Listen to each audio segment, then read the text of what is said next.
Native American reservations were originally established as a way to confine indigenous peoples to specific lands, often after forced removal from their ancestral territories. Today, reservations serve as sovereign lands where tribes govern themselves, preserve their cultures, and maintain legal independence. But with ongoing struggles related to poverty, infrastructure, and limited economic opportunities, some have questioned whether reservations should continue to exist, or if they are outdated remnants of oppression. Supporters of abolishing reservations argue that they have failed Native communities. Many reservations suffer from high unemployment, inadequate healthcare, and underfunded schools, conditions that some critics see as government-imposed economic isolation. They believe that dissolving reservations and integrating Native communities into the broader U.S. economy would provide better opportunities. As author Paul Johnson states,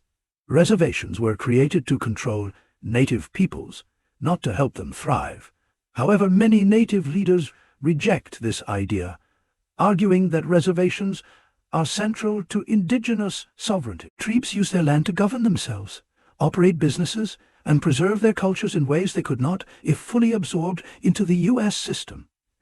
As Lakota activist Chase Iron Eyes explains, our land is who we are. Without it, we lose everything: our language, our traditions, our future. Abolishing reservations would also mean further land loss, something Native communities have resisted for centuries. The U.S. government has already taken millions of acres through policies like the Dawes Act of 1887, which broke up tribal land and led to massive non-Native ownership. Removing reservations could be seen as yet another attempt to erase indigenous identity and sovereignty.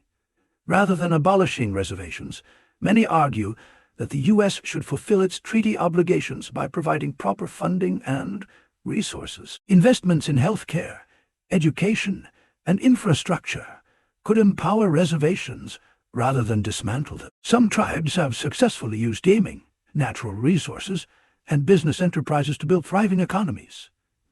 But they need real support, not further displacement. So, should Native American reservations be abolished? Or is the real issue the lack of investment in making them stronger, self-sustaining communities?